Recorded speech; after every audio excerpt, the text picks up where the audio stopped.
For the recorded record, we will now call to order the December 12th, 2016 meeting of the East Hampton Conservation Commission. The meeting is being recorded now. Are there any public concerns, non-agenda items? Okay, none. We'll move forward to a request for determination of applicability.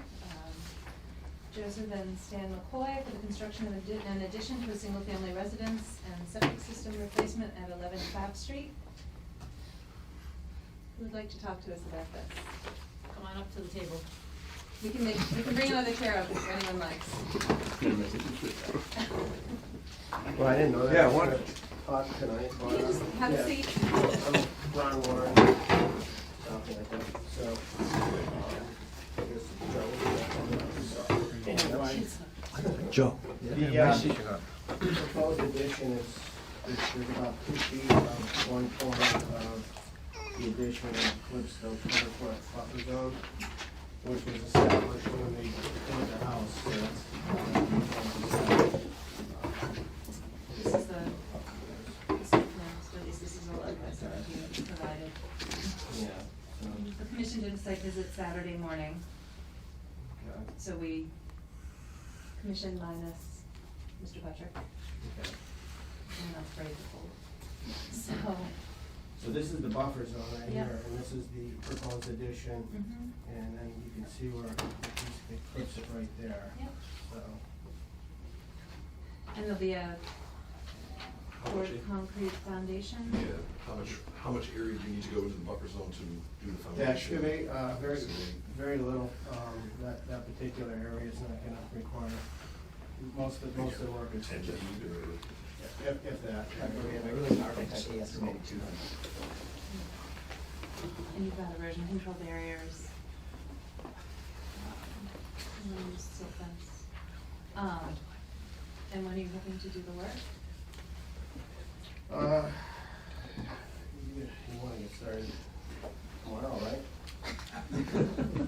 Well, as soon as possible, Right. unless you can do it in the spring. And if I'm missing silt visit, this is maintain lawn area. I think I have those erosion control, so I'm gonna have one there. And the only suggestion I would make would actually be to swap straw bottles for silt fence, given the scale of the work and the small footprint, and it's less disturbance to put them in. So put the wattles in. Yeah, just put, sure. yeah, just take those in and stick the silt fence, because it's not a huge Mhm. ground disturbance, and you've gotta maintain lawn area, they'll go across, so it'll be Yeah, hopefully easier okay. in the same orientations. Yeah. Anything else?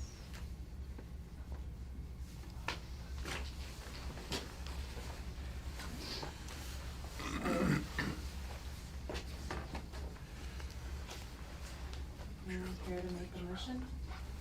I will make a motion to issue a negative determination of applicability.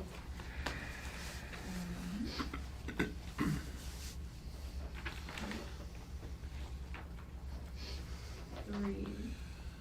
That the work described in the request is within the buffer zone as defined in the regulations, but will not alter an area subject to protection under the Act, and therefore said work does not require the filing of a notice of intent subject to the following conditions. And I think the conditions will just be 48-hour notice before construction and the erosion controls as discussed. I'll second the motion. All those in favor? Aye. So moved. One moment, your paperwork will be.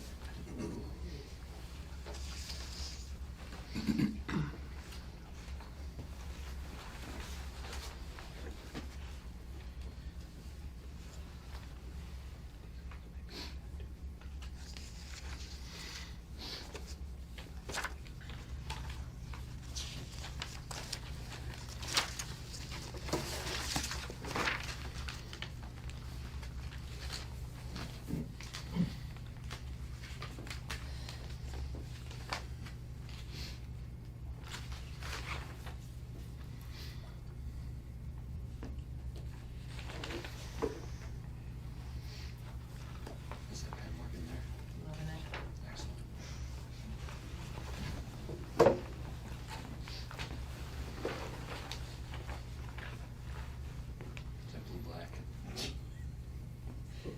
Might be.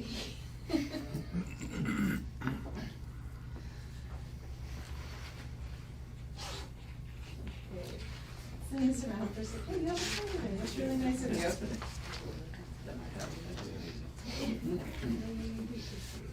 We're gonna hand deliver this tonight.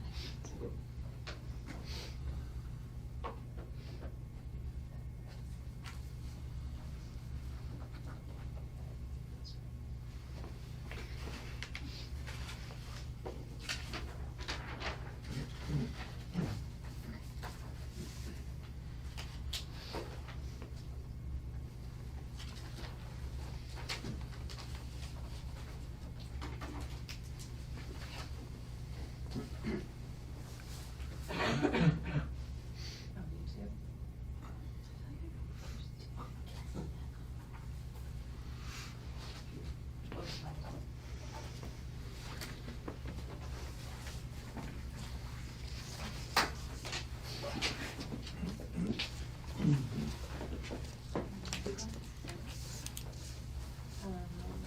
Mark, do you want a paper copy for DEP, or if we scan it and email it to you tomorrow, is that preferred?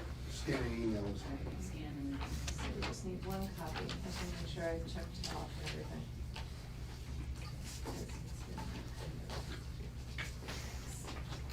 Do you want the map and lot number included in there? Yes, it's map 113, lot 17, I believe. That's correct. Because I just typed it into the form an hour ago. Map 113, lot 17. That's correct.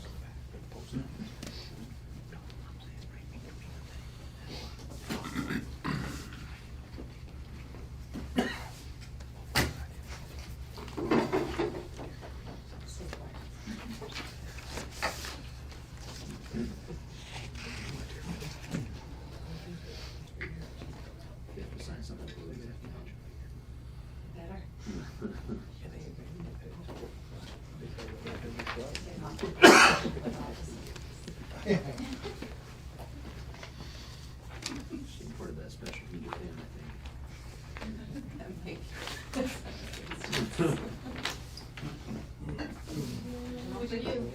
Would you like a staple, Dan?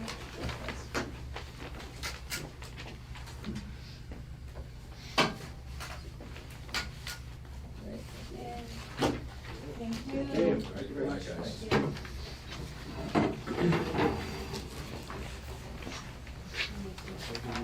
Put a file folder in there, so this one, who wants to do this? Putting a file folder.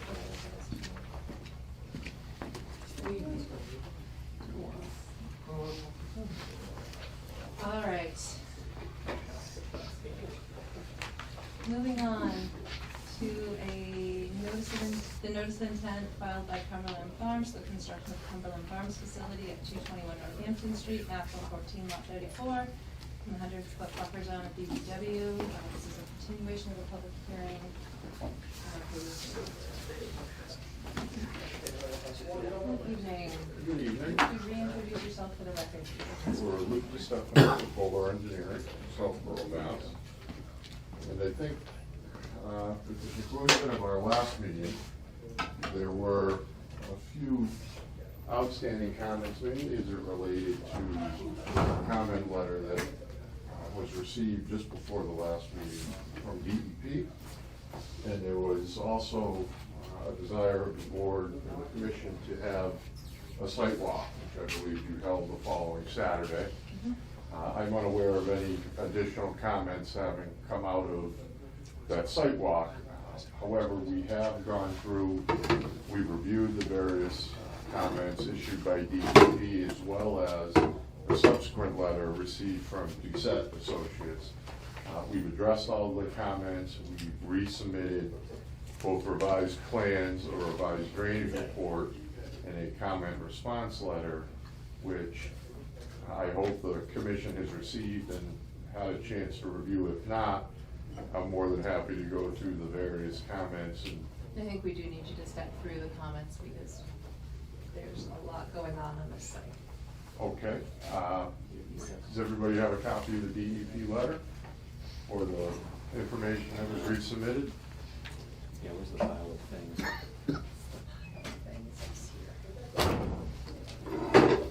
I was having trouble with Dropbox, so it was not cooperating with me.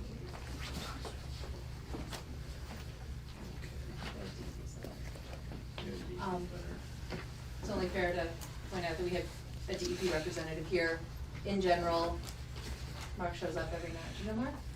We've met multiple times. Right. Mark's on vacation, I need to make sure we're doing things the right way. Perfect. Yeah, actually, so where are the revised things? They're in my office, and I don't have my office key with me, so I can either run home and get my office key, give me 10 minutes, or you can start having the dialogue and discussion. You did receive electronic copies the day they were sent. So, Why don't we start talking? Or Or can do I you make? want me to go? Sure. Sorry, Jess. Is it It's easier fine. just to make copies of the letter? Is there a copy machine? There Yes, is. I have a copy machine, that would probably be faster. That's Thank the you. DEP letter and our, Is there a DSAT letter? that's, We do both those. Okay. And we apologize for the technical difficulties. no worries, I'll wait, because those are my notes. Didn't memorize it. I did not. More power to you if you can. Did you just scatter the fun and the rest of it? Yes. That was what you requested, wasn't it? I believe it is, yeah. Oh, I guess while we're at it, were there any comments? We did follow up and ask if there was anything that came from the sidewalk. I don't remember having heard anything from the commission or, There was concerns about the drainage off the property onto The, whatever's behind, whatever becomes behind it. Right. To say, to be fair, the extent of my familiarity with the site is, I was not at the site visit, so it's just general familiarity, driving by it recently, paying more attention. I know that there was a question about the berm relative to site grading. Correct. There's that existing earthen berm, right? kind of parallels the wetland to the north, sort of the east side of the property there. I guess Route 10 isn't as north-south there as I thought it was. Yeah, it's a little, So between the property and East Hampton Savings Bank on the corner. And then, I guess I had a question, there appears to be a lot of, or spots of, Japanese bamboo throughout some of the flat parts of the site, or in that general area. Do you know, false bamboo, Aluminum cuspidatum, it's a non-native invasive species. and And the concern is. my concern is that the site work will actually exacerbate its spread in the area. Thank you. Jeez, I'm taking down, pass it around. Thank you. In general, so it spreads by root fragment, rhizome, and it's, a non-native invasive for a reason. Is there a So method we're- you prefer? I mean, is it something that Um, you would like to see Cumberland Farms potentially do To as part of their include- construction? To include an invasive species management component to long-term O&M for the site, Okay. especially with regard to the stormwater basin. More than happy to have that as a condition. If the commission sees fit to issue that. And to answer your question about the berm, it is being, for the most part, graded away as part of the proposed development.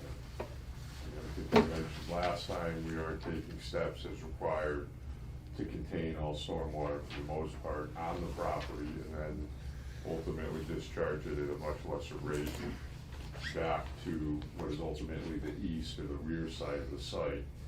I know there has been some concern about runoff from the property affecting the properties behind, but as mentioned, the piece that Cumberland Farms is looking at does not stretch the entire depth of that property. It does not run from front all the way to the back. There's about 150-foot wide swath of land that will ultimately remain untouched.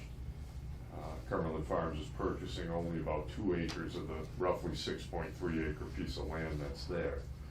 So runoff from the property will ultimately exit the Cumberland Farm site and then drain onto the remaining piece of land that's being left undeveloped. So Presently or in perpetuity because it has no development potential under the current I restrictions? can't talk, I wouldn't talk to what the landowner may or may not be able to do in the future. And that would be something that would have to be taken up should something ultimately be proposed in the future. You're saying there's just make sure I'm interpreting this correctly, you said correctly, there's a 50-foot, it's 50 feet from the rear of the Cumberland Farms portion to the rear property line? Correct, right now, the property is about 6.3 or 257,000 square feet. Cumberland Farms is looking to take about 84,000 square feet of that, or just shy of 2 acres. So this, what you're seeing here, represents only a portion of the total depth of the property. I think Cumberland Farms is looking to take about 300 feet of depth away from Northampton Street. Then existing today, there's roughly another 120 to 150 feet of property before you hit the next abutting piece of property. So that swath will remain unchanged. So I think I noted on the revised drawing, there's a drainage easement now shown on that adjacent property on the back.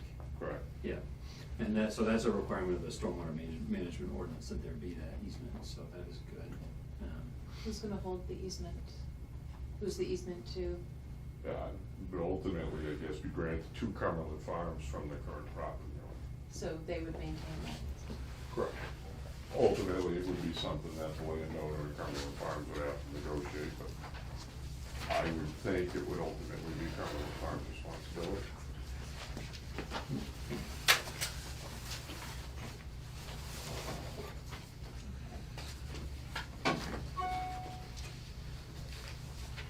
So this is the response, we could start with a response to these comments. Sure, so the first comment basically related to the soils that were on site. We noted based on on-site soil testing as well as the borings, that the soils out there are generally consistent with what we had originally identified, and that they are soil group B and Cs within the development footprint. The second question or comment basically related to some of the TSS removal rates that we had initially included within our drainage report. We've since gone back and basically modeled this basin as a detention basin only, even though it will provide infiltration. We've also modified the TSS removal calculations. I think there was also a concern relative to the storm scepter and what we had utilized for a TSS removal rate on that. That's been modified ultimately at the end of the day. Even with the proposed modifications and the recalculations, we're still showing an 81% TSS removal rate for the stormwater management system. Can you, sorry to interrupt you, but could you talk a little more about the change in the basin from infiltration to detention? And why was it infiltration before and why is it detention now? It's still gonna What act as changes? an infiltration basin. It's still exactly the same as it was. We made it a little bit smaller, but in our calculations, to be conservative, we modeled it as a detention basin. So there was some initial concern about runoff rates and things of that nature, and we wanted to show that even as modeled as a detention versus infiltration or retention basin, that the system will still function and meet all the requirements of the stormwater management guidelines. But ultimately, at the end of the day, it still will provide the recharge volume that was ultimately required. I think is about 1,068 cubic feet, which we are showing below our initial outlet. It will still infiltrate. We've added a drawdown device, which was a concern, so that their likelihood of having standing water in this basin is very low. And then there was ultimately some concern with separation to groundwater. And what we ultimately determined is even with the basin now, you're gonna have about a 3-foot separation from groundwater from the bottom of the basin. How many of your test pits were in the basin area? 3. All right. Can we? The third comment ultimately dealt with land use with higher pollutant load. So if you've had a chance to review, we have, as we indicated, added a stormwater quality unit. We've also added an emergency shutoff control valve, basically located in the drainage structure. There's a manhole here. So any runoff from this portion of the property is going to ultimately be collected via deep sump catch basins, oil water hoods, conveyed via underground piping to a manhole here prior to being directed to the basin. And in that manhole here, we're proposing an emergency shutoff valve. So in the event of a release of product within the fueling area, the operators of this facility are instructed to go out. They simply pop the manhole cover, and it's a guillotine type shutoff valve. We've been asked to use it in sensitive areas before. We've probably implemented a similar valve in at least half a dozen sites that I'm aware of. But it's just an added measure of providing protection to stormwater prior to it being introduced to groundwater or ultimately its contributing area. So you're saying the staff at the facility is responsible for activating? Correct. Manually operating that? Mhm. And they receive training on this? The only training is you have to pop the manhole cover and push. And what triggers their response, like how do they know? I mean, it would be based on a release of products. They're gonna know if there's a significant release. That doesn't mean your day-to-day operations, but the likelihood of having a significant release at these facilities nowadays is very, very low. So in the event that there is something that triggers it, a little bit is common sense, but they know that if there is a release, that they get to go out and operate this device. And it's, you know, it's an added measure of protection. In addition to the deep sump catch basins and the stormwater quality unit, all of which in and of themselves is gonna provide some sort of protection as well.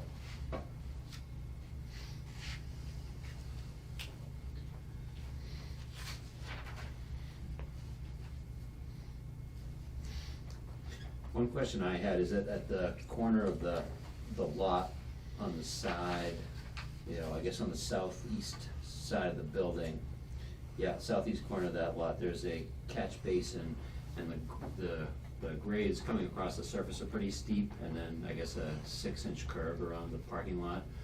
And I guess I was wondering if you're comfortable that that grate will have enough capacity to, you know, get all the runoff into the storm drainage system during a pretty quick event, you know, considering that there's not a lot of storage on the ground surface before water would start going over the curb and onto the adjacent parcel essentially. I mean, in general, for the most part, these catch basins are designed to handle about a 25-year storm event, so any catch basin, you know, should you get a higher event, quick yield storm, you're gonna have basically some topping of those basins. We've designed it so that we're obviously collecting the first flush, so you're gonna have runoff that hits the paved surfaces, it's ultimately collected, so that's what's ultimately collecting any, you know, sand, grit on the site, any hydrocarbons that may be on the property, dripping off of vehicles, things of that nature. So that will be directed into the catch basins. Could we add a double catch basin there? Sure. In a heavy event storm like that, you're probably still gonna get runoff, topping off, and ultimately overtopping the curb and getting into the basin that way. But I think that's gonna be extremely rare. I mean, I wouldn't have a problem with it going to the basin, but I think the grades at that spot would seem to. It would ultimately continue as it does today. From the catch. Some of it would ultimately get into the basin, but you're right, there is a small area, Yeah. basically in here, that has the ability to sheet flow as it does today. Through the chair, Yes. just a point of information. One of the things we found is, ever since January 2008, when the stormwater standards came into effect, Stormwater Standard 9 required the logbook to be kept on site. How do you see that happening here? Just a standard logbook. The stormwater maintenance logbook? That's the responsibility of Cumberland Farms. Okay. They handle that fairly routinely at the majority of their facilities where they have a stormwater maintenance log. My company does not do that for Cumberland Farms. We do provide those services to some of our other clients where we're doing semi-annual or quarterly inspections. I don't know who handles that for Cumberland Farms, but that's been a condition we've seen put on any number of decisions, and ultimately it's Cumberland Farms' responsibility. I know that, but I'm just wondering, if you interface with Cumberland Farms to make sure it gets done, the answer sounds like the answer is no. I mean, that's the problem we're running across. Even though it's all in black and white, it has to be done, it's still not getting done. So I'm just trying to encourage commissions and applicants to come up with a way to help make sure it gets done, and I don't know the answer. I mean, from experience, I've seen conditions placed on decisions that require the applicant or the operator of these systems to provide the logs, typically on a twice-a-year basis. Again, unfortunately, once we get the site permitted and approved, our involvement in the operation, long-term operation and maintenance goes away. Stormwater standard, I mean, general condition 19 says all this, but whether or not Cumberland Farms or any owner of any stormwater system, whether or not they even read it is up for debate, of course. Do you have a stormwater ordinance? Easement? I do. Is there any requirement by the city to monitor these things? For the city to monitor, Under the ordinance? we, occasionally, depending on some of the developments, we would require, stormwater reports to be submitted to the city to be kept on file. as Well, part of what the about, decision. what about this? I mean, we could, there's nothing that, but I think that, it would just go to the city engineer, he'd take a look at it, and he'd put it in a file. I think if that's, I mean, there's no requirement under, I know I'm getting off base a little, Melissa, but No, there's I no understand the concern. There's no requirement for submitting the report to the commission. The only requirement is the logbook be kept on site available for review. I mean, just thinking about in terms of improving the documentation, and this is no reflection on the site engineer, it's the site owner who's responsible for following up, would be to require that they submit it to some entity in the city who had a vested permitting interest, which would be the Conservation Commission or the Planning Board. That's all well and good to put that, another line on paper about that, but actually following up on that level of documentation is more onerous than, we rely on the Or even- applicant to remember. basically, and they're good intentions. Often. And we could write it in, but it, Yeah, I mean, the filing of an application for a permit under the ordinance gives the city right of entry for inspection in the future, but doesn't require, probably doesn't require follow-up activities. I would love it if we had the administrative capability to follow up on every aspect of it. I mean, this has been in the regulations for 8 years. Almost 9 years now. Thank you. It's a valid point, and actually, speaking to, you've got a stormwater O&M plan that references the manufacturer's recommendation for maintenance of the stormwater quality unit. Can you help me find the part where it says how frequently it needs to be? That should be included in the rear of the report. We actually include the. There's the storm scepter technical sheet? Correct. And in there, we'll have the maintenance requirements. I think it's more towards the back. Okay, so But we they require actually there. talk about all of the, right, how often throughout the course of the year it should be inspected, when it should be maintained, what the sediment levels are, et cetera. So this requires inspection every 6 months for the first year of operation to determine the oil and sediment accumulation rate. In subsequent years, inspections can be based on first year observations or local requirements. So we could include a local requirement to inspect it more frequently than discretionary decisions made by the owner. What is it saying for the first year? Every annual? Based on the first year observations. Yeah, So, I mean, enforcement under the ordinance does, you know, we do have non-criminal disposition and the ability to levy fines, so, you know, if we went on site and found that something wasn't being maintained properly, theoretically. Well, if they don't we could. maintain the logbook, that's an ongoing condition in perpetuity. Mhm. You always have the enforcement ability under the Wetlands Protection Act.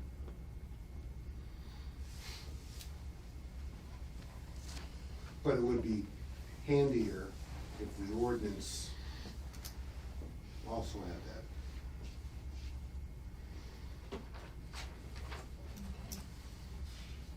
Yeah, well, we'll have to be looking at this under the new phase 2 requirements, I'm guessing, at some point in the near future. So bottom line is, you don't interface with Cumberland Farms maintenance people on stormwater management. Correct. do you know, from your experience with them, if they have in-house facility staff that goes to the various locations, or is it location by, is it contracted out location by I don't location? know. Could you find out, I'm sure I could. Sure. please? Sure. Thank you.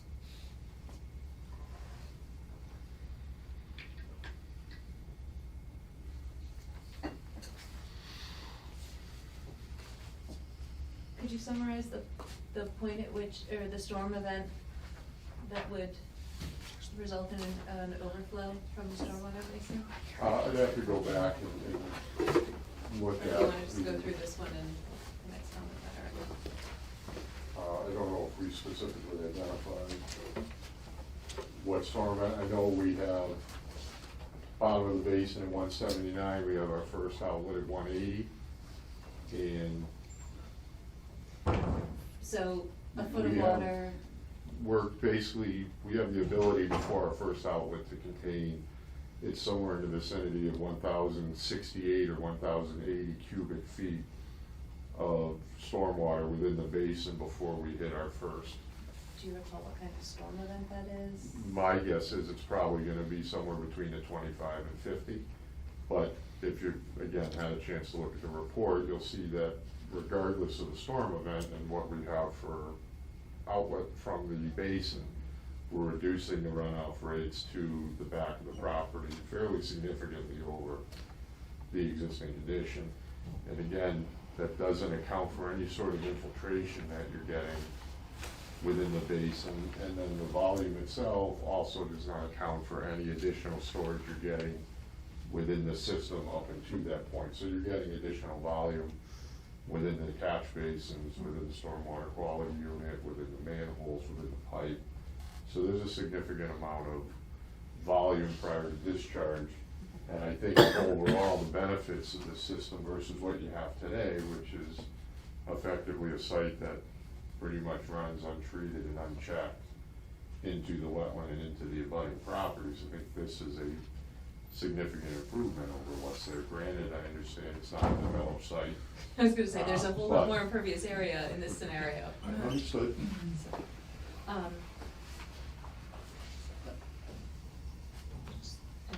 So a stormwater basin, I understand you're not citing as an infiltration basin any longer, but that may still at times of the year have those properties.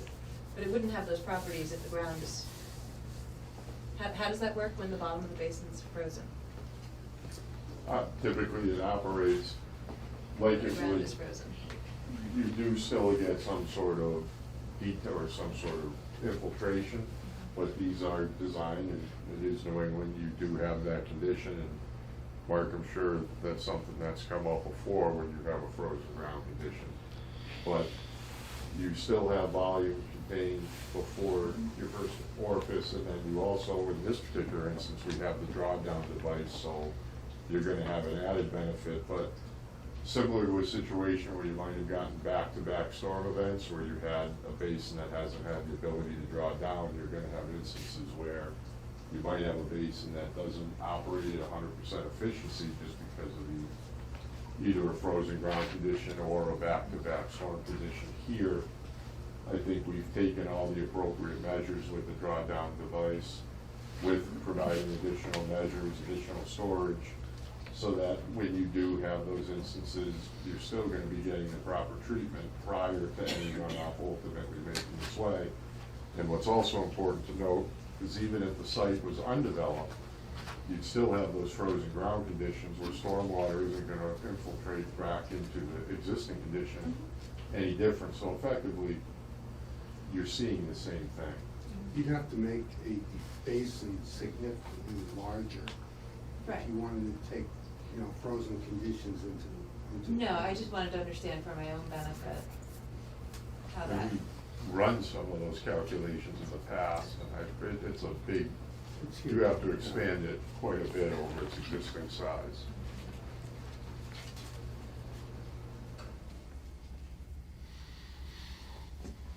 can you just summarize the stormwater, the O&M of the actual basin itself? Again, traditionally, it's inspected. I think we call for semi-annual inspections. And depending on what you have, based on that inspection, that would basically indicate and dictate what type of maintenance. It could be just something as simple as litter removal from the basin.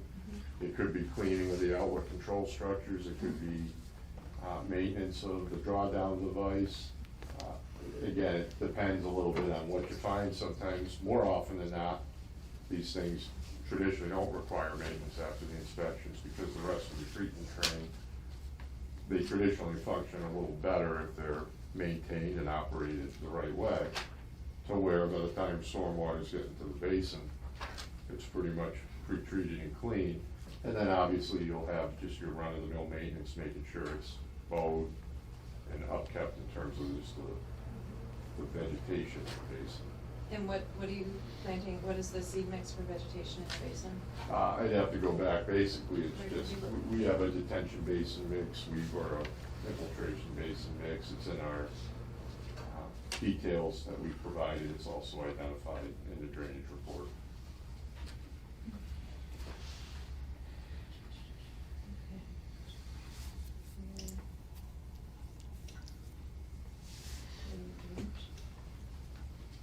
Just curious. The landscape. The landscape plan is Landscape sheet plan? 8. Just looking at- It's in, you're probably not gonna be able to read it. Is this where you're proposing wet mix? Correct, and then there's also some identification there, and then within the details of the basin itself. I don't think the wet mix is actually shown as being used anywhere on the plans, that was a question I had. In the drawings. So, should I look at grading and drainage for the basin details? The details are within sheets 9.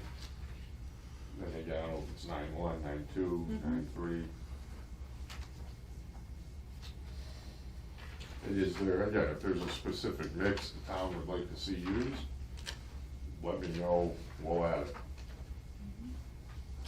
Mark, have you ever seen wet mix used for a for a stormwater basin? I typically don't It's- pay attention, so I can't answer that.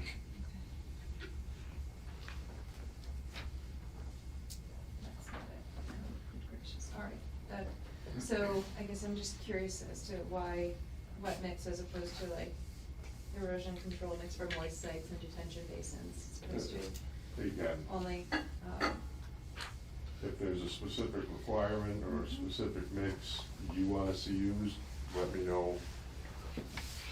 certain Cumberland Farms adds it. Request a magnifying glass? Our landscape architect will spec out the basin mix based on what they find for borings. So for sites, it's traditionally the same, but I don't wanna say for absolute certain. Maybe Jay can zoom it up on Yeah, his. Can you find the basin details? Well, I don't know. It's right there, The lead mix. that's it right there. So- There. That's the berm. See drainage, see landscape plan for bottom of basin. But which basin plan? Yeah, no, that I'm very familiar with. I'm trying to figure out what the, so there's no soil being brought into the basin to create this growing matrix? I'm trying to I'm not- understand the construction of the basin relative to vegetation and having that vegetation get established and, so you call it for 6-inch loam and basin seed mix, see landscape plans, okay. Again, I guess I'm not certain what exactly you're asking or what your concern is. It's a little unclear. So one concern I have based on general observation of not just basins in East Hampton, but basins everywhere, is that they become either Phragmites stands or cattail stands. And what, if any, potential impairment that may have on function compared to design intent? The You're goal asking me isn't- to speculate about basins that we have no control over? But you have They- control over this basin. I don't, Cumberland Farms does, but ultimately, if these things are maintained the way they're supposed to be maintained, they should continue to function as designed, and they should be maintained in accordance with the landscape plan provided. So in instances where you've seen that, I can't say if that was a design intent or if it's a lack of maintenance. My guess is probably the latter. But again, I think you're comparing apples to oranges here. I know Cumberland Farms from experience. They're very good at maintaining their properties, both landscaping and the hardscape surfaces. I think if you've had an opportunity to see any of the recently constructed Cumberland Farms, they do a good job with that. But again, 5 years from now, can I tell you with absolute certainty that Cumberland Farms is gonna maintain that basin? Right, that I understand it's not your responsibility. A perfect example of a recently constructed one up just south of here has tons of Japanese knotweed growing in their stormwater one of features. what? A Cumberland Farms, Do you know which one? the one in Westfield at the intersection of 10 and 202. Unfortunately, we didn't do that one. Say one Of course not. I was trying to think of some of the ones around here that we did, but none of them have bases. I do know the site you're talking about. So, that is one of the reasons it's, stormwater in this particular corridor especially is particularly, Understood? sensitive in East Hampton, so. Does anyone else have any comments they wanna add from the site visit? Anything else since we've been, if anything else has come up, or do we wanna move on to the next letter? And things that may apply to the stormwater, peer review. Yeah, let's just go through the letter first. Okay. So we can skip water usage and traffic impact, please. I'm assuming with the Doucette letter, you want me just to run through the stormwater management That section? would be ideal, yes, please. Okay, so they had, first talked about, they had a comment relative to the spillway elevation. And we had set it originally at elevation 181, and that there was some discrepancies between that and what was identified in the drainage report. We've modified both so that the spillway elevation is consistently set at 182. So I think that addresses that. Comment number 2, again, the specific comment deals with infiltration basins, overfill materials, and proper separation from groundwater. Basically, our response is that we revised the basin to exclude infiltration. However, since the system still contains the 1 foot of recharge storage volume below the lowest outlet, which I've identified, the bottom elevation has been reset at 179, which is 3 feet above the seasonal high groundwater elevation. Third comment again deals with a minimum of 2 feet of separation from seasonal high groundwater for infiltration basins, but again, we've not designed this, it's no longer considered an infiltration basin. Comment number 4 talks about directing the emergency spillway towards an adjacent property. I think we've touched on that it's really directed towards the property that it's being developed from. We've also added the drainage easement as requested.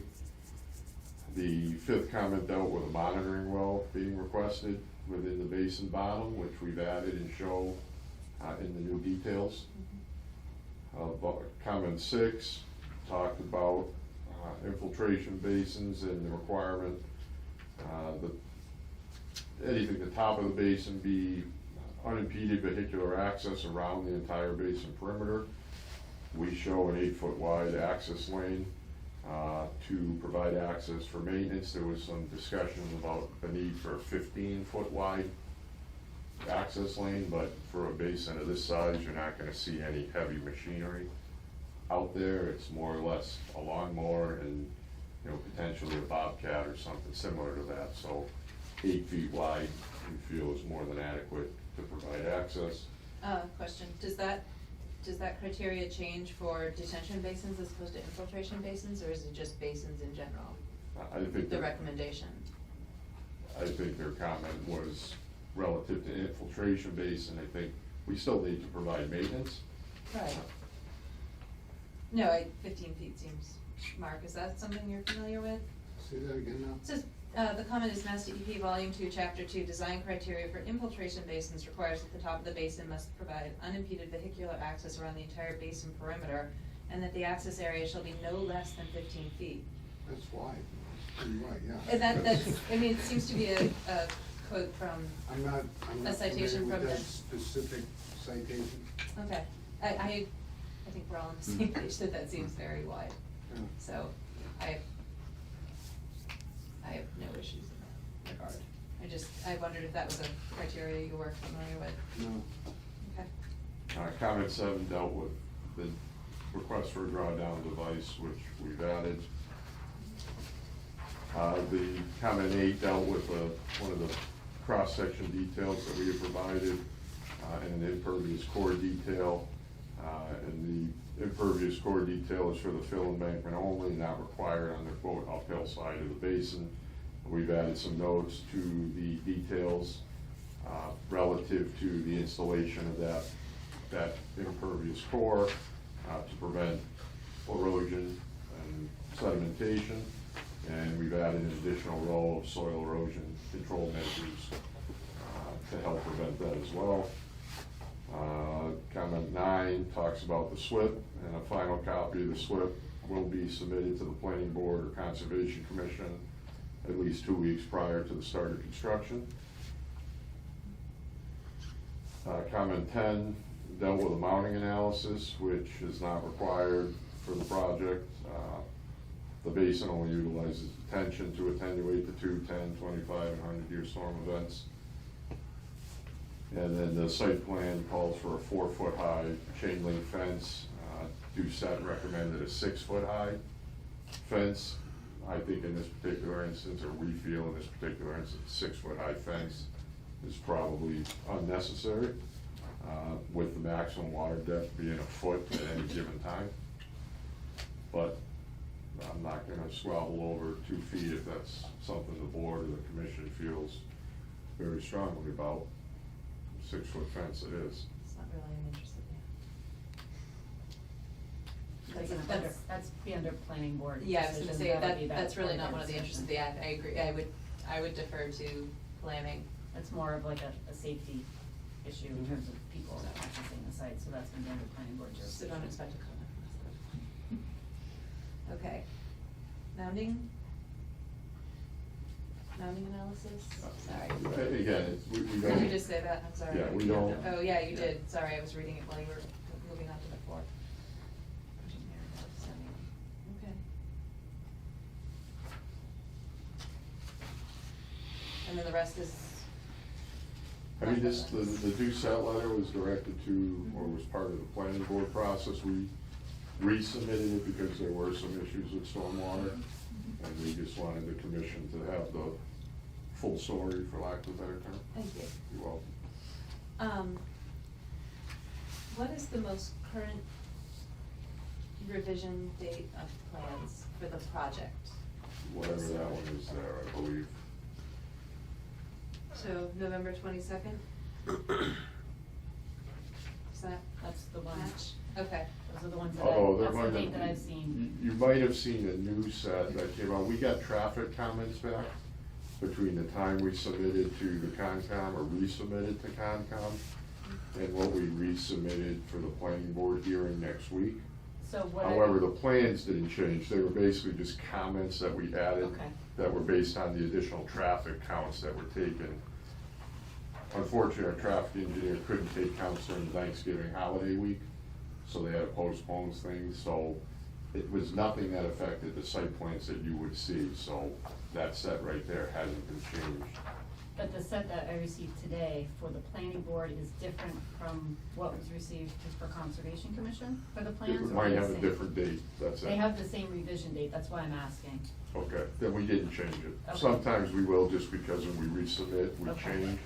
But what we probably did is, because it was all traffic related, we just submitted the Doucette response memo along with another set of plans to the board, Okay. planning board. Okay. So that would be the latest set right there. Are there any other questions for discussion? Yeah, so I have a question about, I guess this is for Jessica. So the stormwater management ordinance requires the posting of a bond for completion of the stormwater system. And I guess, I'm assuming the planning board, The engineer, we'll request a number from him in terms of what he thinks the value of that bond would be, but it would be part of the decision under the planning board. okay, so we can, on the stormwater ordinance, Well, this is, I basically mean, reference the planning board. I think for the last, I'm trying to think, Paul Street, I think, you had a bond, there was a bond as part of that. Correct.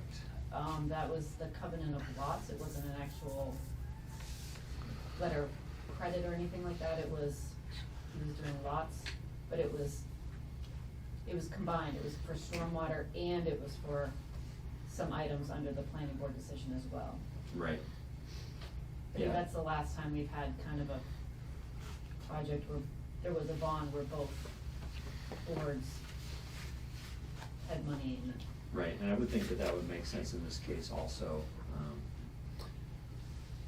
You know, I'm not used to dealing with bonds really, so if that was, If I could recommend though, to make sure that it doesn't get lost in the shuffle between the two boards, is that whatever decision or whatever correspondence that you wanna send to the planning board on behalf of this project, whether it's in an email form because you haven't finalized the permits yet, or whether it's a copy of the permit itself with a bond number in there, but I think that it will hold more water, no pun intended, to, if it's coming directly from Conservation Commission to the planning board, requesting that as part of their decision process as well. That's why we have the interboard review of plans, that's why it's part of our process, so.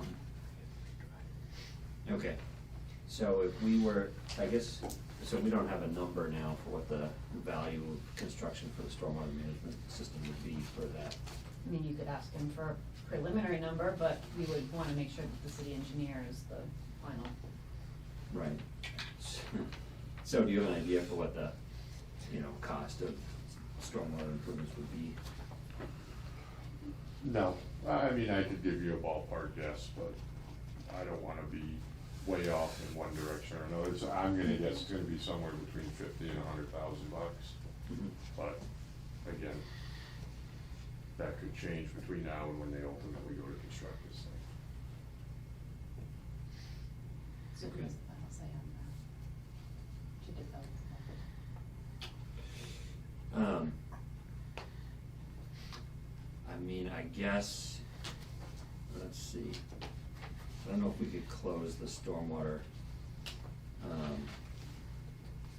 I don't know if we could issue the stormwater permit without the question of the bond being settled. Well, and I would just advise that, the planning board has heard initial, presentation from the applicant, but there hasn't been a lot of board discussion, as of yet. So if for whatever reason, the plans change for some odd reason, and the stormwater permit's closed out, you know what I mean, that would have to restart that process again.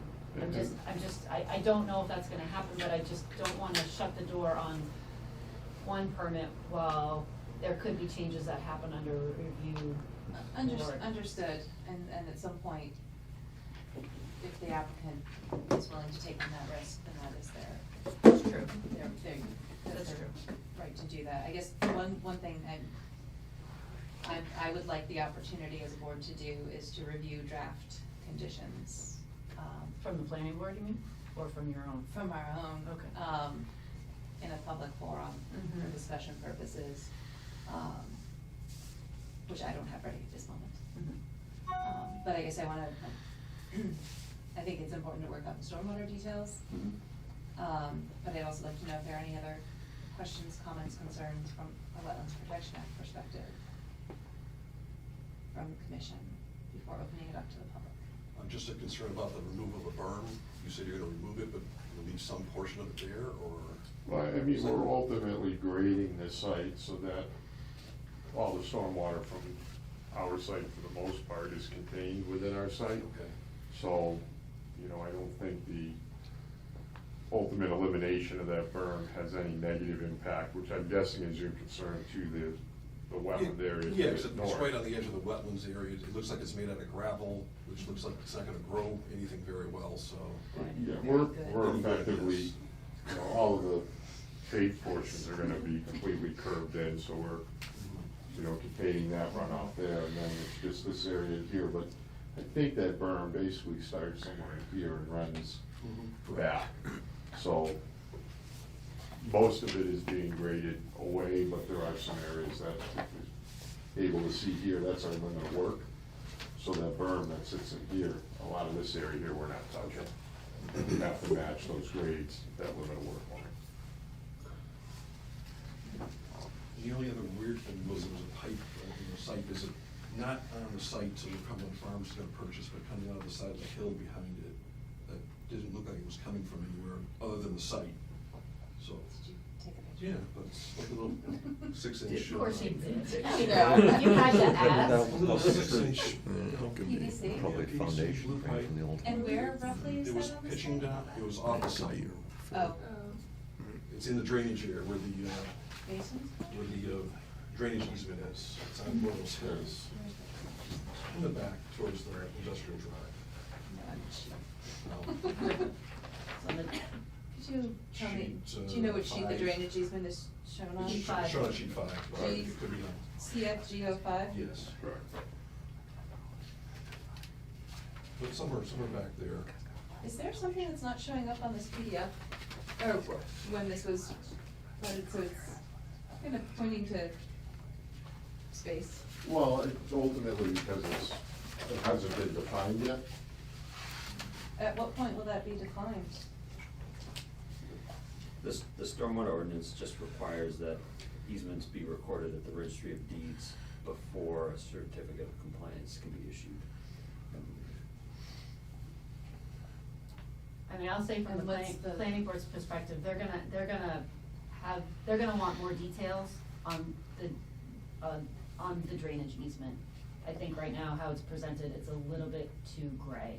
And understanding that the property next to it, it L shapes around it, and that's not developed as of now, but it will be developed in the future, and they're gonna wanna make sure that there's not gonna be any issues down the road between this site and their drainage and what's gonna be happening next door whenever that happens.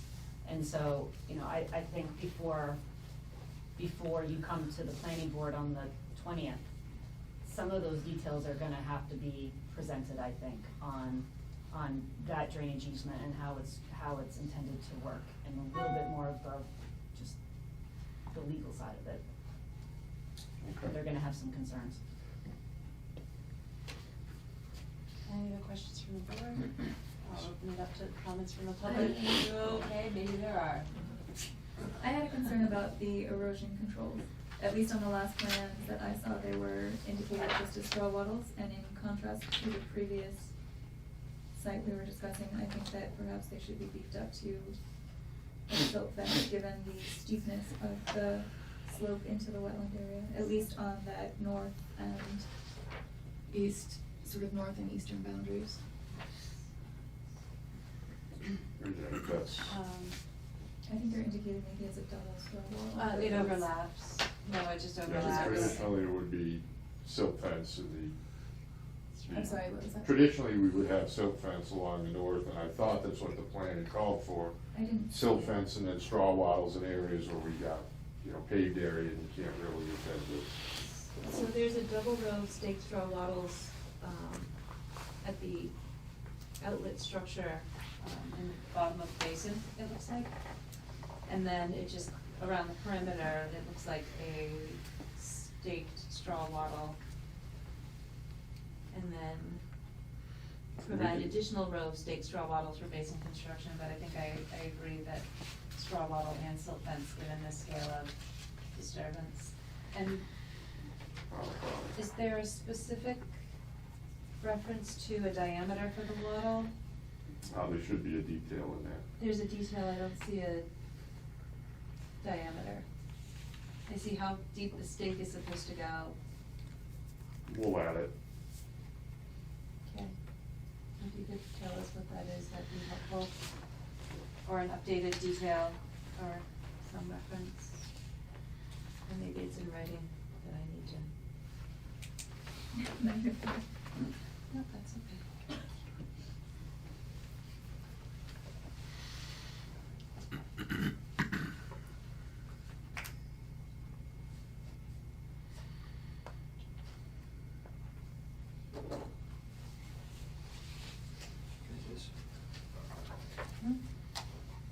You wrote a comment you wanted to Yeah, add? so I guess one thing that and I'm not sure if it's that I wasn't thinking about it or focusing on it or listening to it during the last hearing, is that this application also covers the installation of a sewer line to the, kind of the east side of the parcel, extending down towards, connecting somewhere, correct? Whatever. So I just wanna make sure that that is something we're aware of. Is that in the, it's partially in the buffer zone? Yeah, this is a lot, some of it is. So.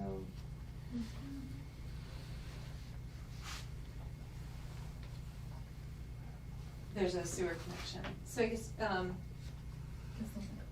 in this, Yeah. in your plan set, this line type, this dash line type is, that's called out as erosion control barrier here, that's, it looks like that's on either side of a trench. Correct. How are they gonna do that with a construction equipment?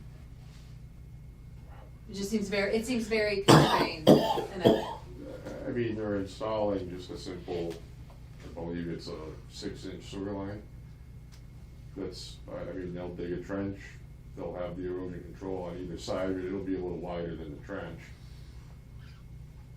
so they're gonna be perpendicular to the trench digging it, or they're gonna wanna be? But they'll probably, and again, I'm not the contractor, I don't know what his means and methods will be, but at the end of the day, they're gonna be able to stretch the bucket over the erosion and sediment control to be able to dig that trench. I mean, that happens all the time. Right, I'm just, maybe I'm used to different means and methods, but I guess I'd be more familiar with the contractor being in line with the trench and the excavator, if they have the ability to do that. I mean, again, for something like this, I would highly doubt they're gonna use a full-size excavator.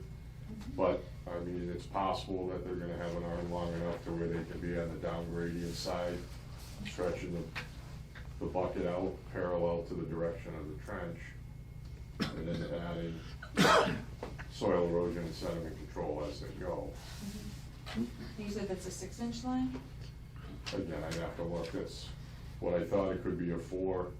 Traditionally, these buildings don't generate a ton of wastewater, so. At a depth of, It says 5 feet. where does it end, Justin? On one of the sheets, here, okay. So there'd be watering control. That's 3, sheet 3, CFG 3. Number 4 or 5 for you. So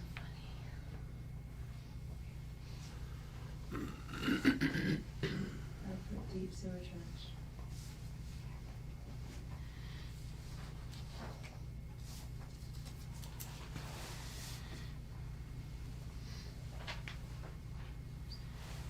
You said the bottom of your basin was at,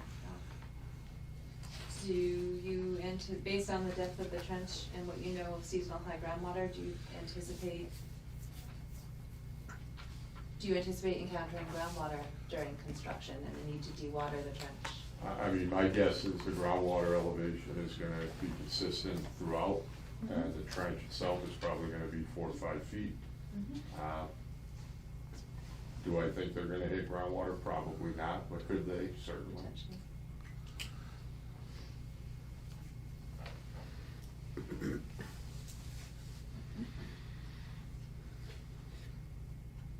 Another ordinance question, actually. In terms of inspections, I think the ordinance puts some things on the city engineer, but would the city engineer be involved in this project because it doesn't discharge to a city drainage system? That's a good question. Using Hall Street Extension as an example? Well, in that case, the city was gonna own the drainage That's true. system after the fact. That's right.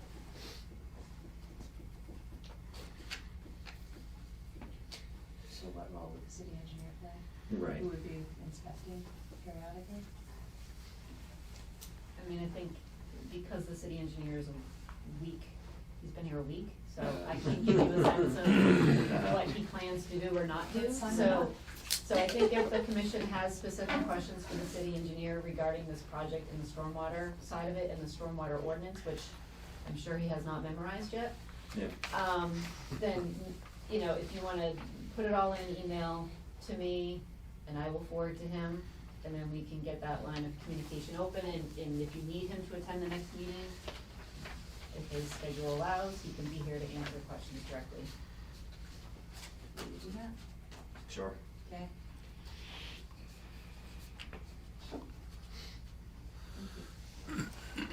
Are there any other questions, comments from the board? I will now open it up to comments from the public, through the board, reminding folks that our jurisdiction there is the Wetlands Protection Act and the city, in this case, the city stormwater ordinance. Nothing? Believe it or not, I have no comment. Yeah. Alright, so, I would like to, leave the hearing open to discuss draft conditions at our next meeting. Everyone on board with that? Sounds good. Sure. That's the condition of the commission, I'm fine with it. There's a lot of moving pieces here. Okay, so, Do we have another meeting in December or No. not? January. no, because I screwed up that session. It's all your fault. Hey, I have to, no, actually, I don't have to work that day. Sorry. The next meeting would be December 26th. City offices will not be open that day, therefore, it We're will at be. the 9th. Huh? We're at the 9th of January. Is that what I said? There's a paper here somewhere. I'm not going by your sheet there. Ah, here it is, January 9th. So, motion to continue to January 9th at 6 P M. I will continue on January 9th at 6 p.m. Second. Thank you very much. Thank you.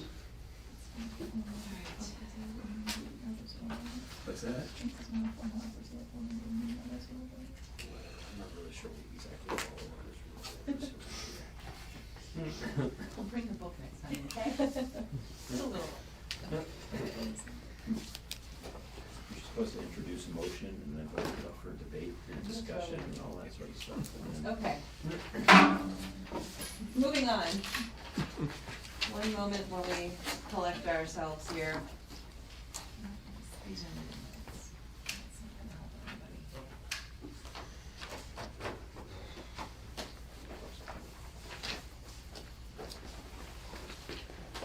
That is yours, right? That's what your head looks like. I'm just gonna do this. Put this in the middle. So if no one minds going out of order, since That's fine. these gentlemen. Well, I guess- Right, no objections here. Since these We're gentlemen patient. have been so patient. Excuse me, is there anything new on the enforcement orders? That's No. nothing new on the enforcement, that's, so, Anyone in particular? no, I was just No, curious. there's nothing new regarding Mr. Gall, and the letter went to Mr. Boyle regarding, the auto properties, trail. Okay. Any news from DEP on the enforcement orders? Fantastic. I noticed that on the, You don't do enforcement. on the agenda, the Caroline Street isn't on there. Is there a reason for that? You take it off We decided to take that off of the last one. That rain's looking wonderful. Okay, so, Mark Reed had reached out asking to informally discuss, some upcoming work at Williston. If you would all just graciously. Sure. So, for the record, Jeff Cannon from Williston is here, Bill Cannon, I'm Mark Reed from Heritage Surveys is here, would like to talk to you about a new project that Williston is undertaking at their main campus. And Bill's got a plan, I made copies of what he proposed.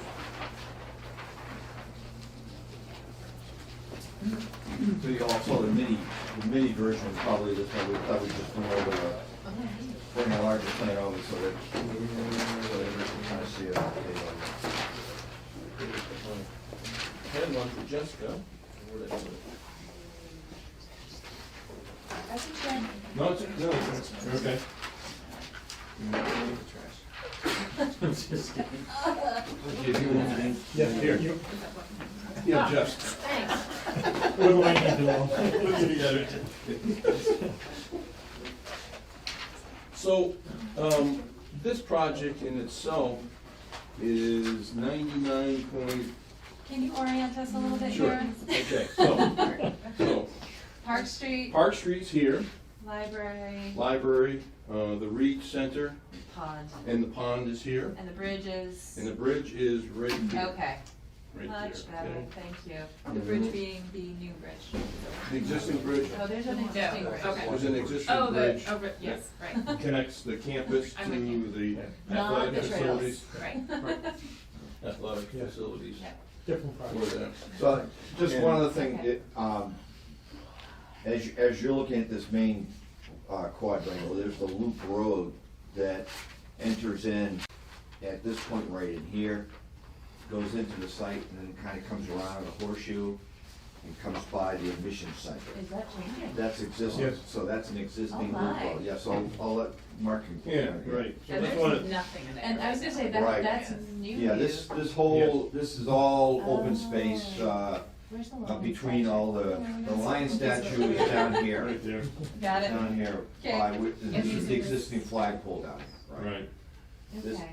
This is dining commons, on the lower level, Is this where the bell stairs. is? The bell's right The here. Victory Bell is right here. Oh, Right there. okay, close. The I Victory got Bell's you. right there It's right there, yeah. with that. That is So that, yes, currently, there is the paved loop road Mark, that's right. that comes straight through here and wraps around. He gets a pass on that, it's kind Yeah, of hard right, to see. right there, right there.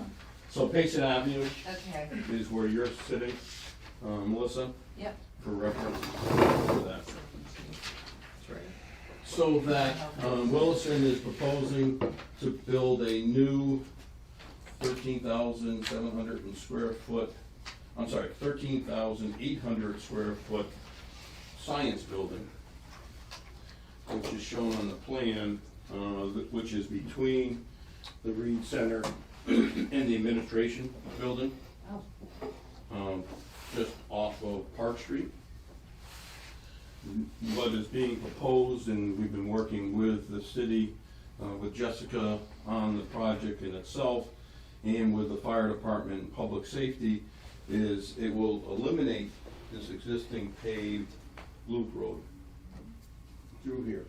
At the request of the fire department, for obvious reasons, they wanted to maintain access around, just in case there is a fire need. So we have some pavers, porous pavers being proposed that would adjoin a circular sidewalk for productivity. So basically, it removes all the vehicles from the campus, with the exception of this small parking field here, which would just come in and services the administration facility. So there won't be any more vehicle traffic within the main campus for that. Another aspect of the project, which again, here's the pond, 100-foot buffer zone. So everything's outside that 100 foot. So all this work is completely outside the 100-foot buffer zone. There's no work for, like I said, 99% of the project within the jurisdiction of the Conservation Commission. With the exception of twofold. We have a new, what is proposed is a drop-off loop road for students, which is still gonna be outside the 100-foot buffer zone, so the day students would, instead of stopping on Park Street and letting kids off, they would come into a loop road, drop off their children, and exit back out to Park Street. The biggest component of the project in itself is that we're tripping the stormwater management policy within the town bylaw, and also disturbing over an acre of land with the project in itself. So there's approximately 13,740 square feet of impervious surfaces that will get generated, about a 10% increase in impervious areas for the entire project, which is that second page of the handout I gave you. We've done an outline of what it is being proposed here. So that we do have some impervious surfaces will be removed, like I mentioned, the loop roadway gets removed. Some will be increased, so that we're utilizing that paved surface for fire access around, which is again outside the buffer zone. And we did preliminary drainage calculations to look at stormwater for discharge from the site. As you know, this whole area discharges down to the pond through an existing outlet pipe, which is just in this area here before the bridge. So there's a series of catch basins and so forth going around. So that we don't have any new discharge points, we're utilizing existing discharge points, and being that we're in complying with the town's stormwater regulations, improving the stormwater discharge before it gets out to Rubber Thread Pond in a couple different ways. We will have some new catch basins with deep sumps and hoods within them, And we're proposing to do a new water quality structure, which will be located in the 100-foot buffer zone, but outside the 50. So that currently, stormwater comes down, there's a catch basin located in the corner of this existing paved area. There's 3 parking spaces. This is the security office in the back of the Reed Center at the lower level.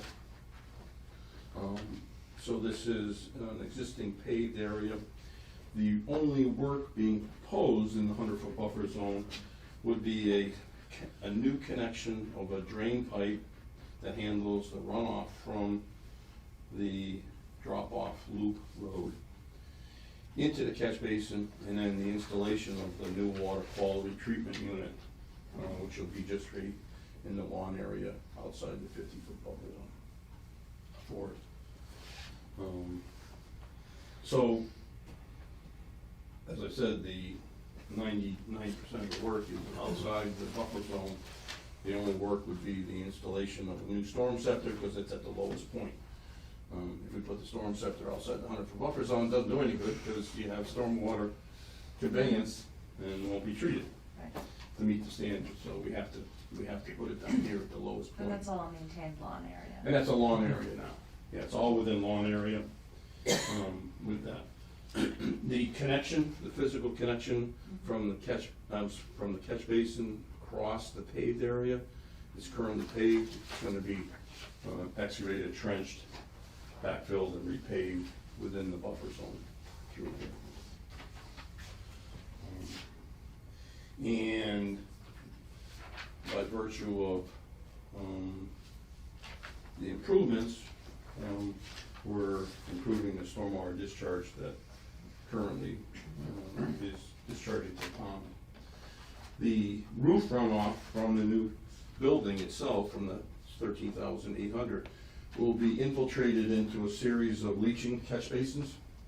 So all of the stormwater from the roof will be recharged into the ground around the building. So we have a series of leaching structures so that all the clean water from the roof will get recharged into the soils. We have about 5 to 6 feet of good sand material before we hit clay, which is typical through the whole site.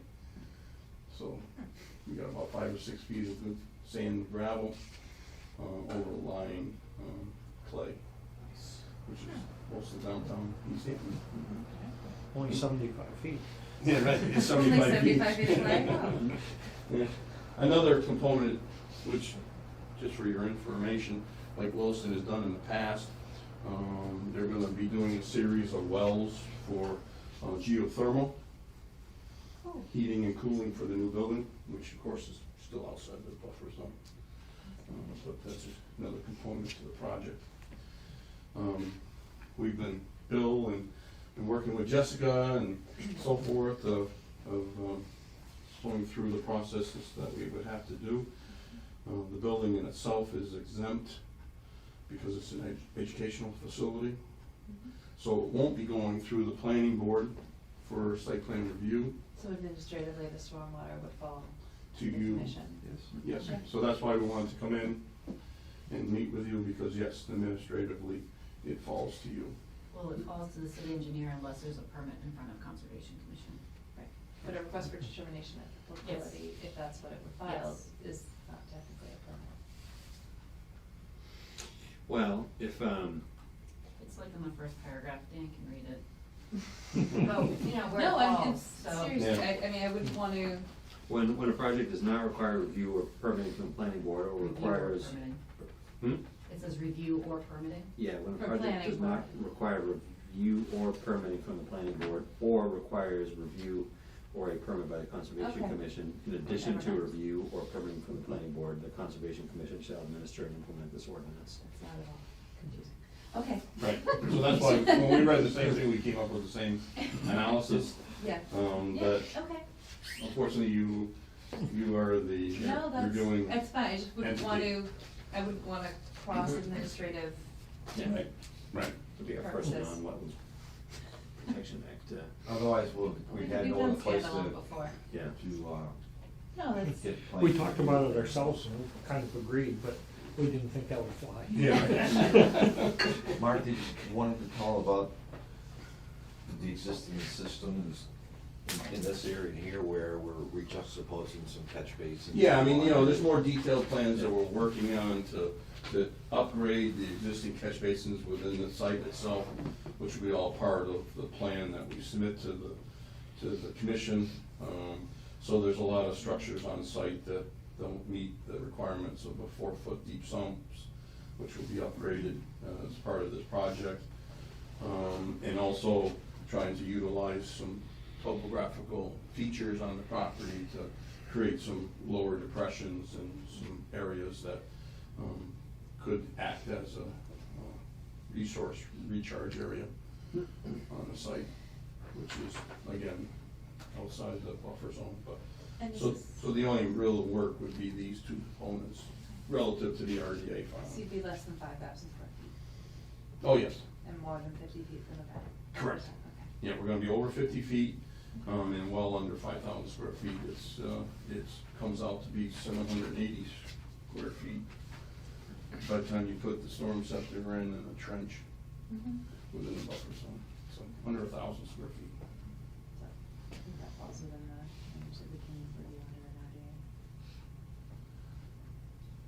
What's your timing? They're going through the next phase of it.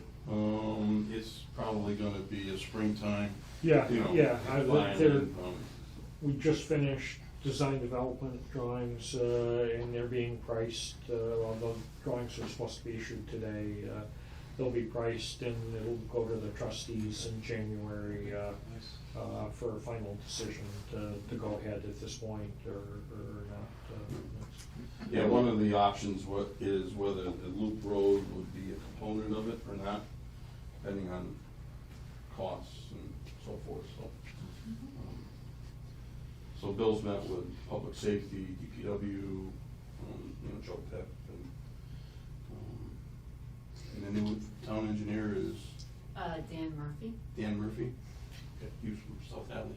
He worked for- He was in East Long Meadow. He might have Yeah, been he was. in South Yeah, Hadley. Yeah, he was, yeah. Okay, Dan Murphy, no, I know him. He's been a lot of people. Yes. A long-term commitment. So, seems to be anyway. Yeah. So we just wanted the opportunity to come in and speak to the commission, about the application that is forthcoming. Whether, the commission would require a peer review or if it would be handled, amongst the commission would be a question. Well, we do have a city engineer Well, now. now, right, you didn't Um, have in the past, so. We suffered a short gap. Right. So I guess I would wanna talk to him and find out what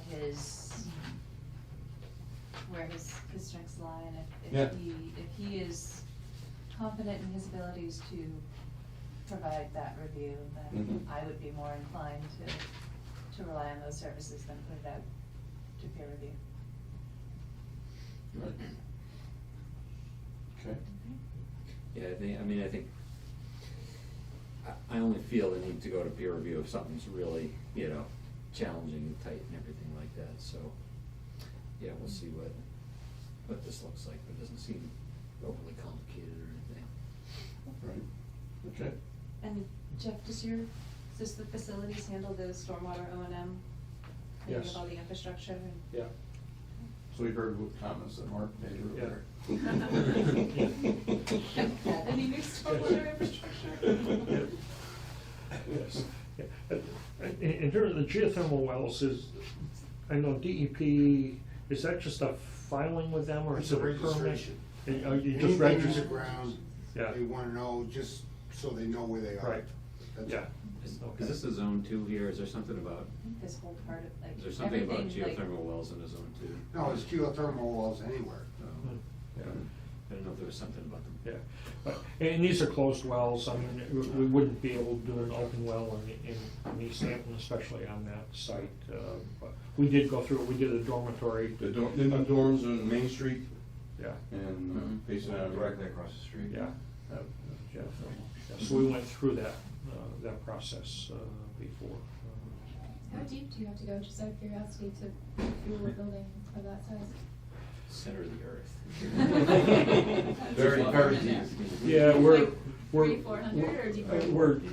We went 350 on the last ones. We're looking at doing 2 test wells and debating whether we'll go to 500 feet on these rather than the 350. It would allow us to have a few less wells, but then your piping has to change with the extra depth. That just it's 250 psi instead of 200 psi pipe. How big is a well like that? Like, what's the diameter? It's 6 inches. That's it. The pipe Yeah, goes in in around. fact, they can do them down to 4.5 inches. And you drive casing until you hit something solid, and then you pull the casing out as you grout it. So there's no casing or anything, just thermal grout, bentonite grout that goes around an 1.5 U-tube. That's all. They come on site all from the manufacturer, so the use are all certified and everything. You drill it and drop it in and grout it and hook them up. Wow. I mean, water wells go that deep all the time. Yeah. Yeah. At least water wells are constructed. How many do you expect you'll need? Well, we're debating still, it's a cost thing whether we do a full basement in the building. And at 350 feet, they were thinking close to 60 wells, a 20-foot square grid. And that changed this afternoon with a request from the architects. I think we reduced it to 40 now. Yeah. Approximately 20 feet on center. It's just a grid Yeah. that kind of fills up Yeah. basically this If we go- whole area right in here. Yeah, we've deeper. done some stuff inside the building in terms of airflows, and they're using a double-wheel desiccant unit for fresh air that's dropped the load somewhat. So yeah, we've been certainly the wells are expensive, but the energy savings that we've seen on the other system that we put in are pretty amazing. And also right now with a gas moratorium, hookup in East Hampton, we don't want to put a 10,000-gallon oil tank in the ground after we just got rid of all the oil on the whole campus. Beat the deadline. Right. Yeah, so that's really pushing. The geothermal is a significant cost upgrade to the building, but they're just a neat system that I'm pushing for, but I'm not the one paying for it either, so. Alright. So, can I just so the Conservation Commission is clear, from the site plan that you see in front of you right now, this was intentional from the very beginning to create this open space that is kind of been framed by academic buildings and institutional buildings, so that there's a whole new kind of a design for this quadrangle area, rather than it just being kind of an entrance driveway that comes in and comes around and everything else as kind of a ceremonial type of entrance. Now this is becoming kind of a personalized open space that's going to give some further identity to the school, and it can be used by all the dormitories that surround the quadrangle, as well as we're still keeping the open space for the graduation events and everything else that were oriented towards Reed Center are now going to be, we're thinking about reorienting this to the new building, to the new science building. But the science building location was done purposefully so that we can kind of create this new quadrangle landscape campus area for the school. And as a result, as Mark had explained it, we went through talking to the fire department about making sure that they were happy with some kind of emergency access to the quadrangle without having it paved with new driveways and everything else. So they came up with a system of the reinforced turf with a design of a 8-foot wide promenade walkway that would kind of hook up to some of the other sidewalks on the site as well. And for the record, this was not named after me. Just a happy one. I was wondering. You've been. Yeah, Yeah. Now I So, know you've done the work. no relation to the reeds that it was named for. Yeah. Yeah, down in the Westfield area is. Oh, really? Right. Mastech. Oh, okay. Yes, I think so. Yeah. And we're in unknown relation to those Mestec people, so. Yeah. out of West I don't think you want anything to do with that site. So anyways, All right.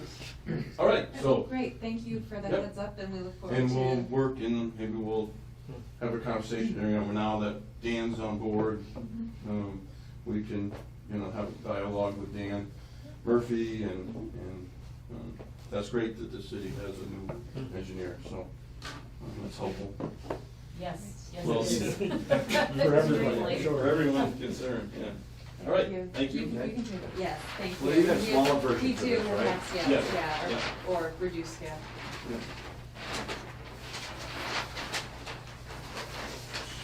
So the application won't be submitted in February, or January, probably in March.